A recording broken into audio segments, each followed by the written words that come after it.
I'm Alistair Axon Willis. You probably know me as the one that made pink trendy. I was born destined to be the best tailor in London, like my father and his father before him.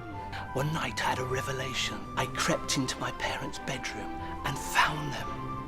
I could not help but see that my dearest papa was wearing pink silk underwear, just like his dearest old customer. I understood right away that pink was the most vigorous colour. I launched the pink of Carnaby Street to the world. Jagger Bowie, it was me. Dearest Diana, I miss her so much. By the way, you do know that it wasn't an accident, don't you? Love?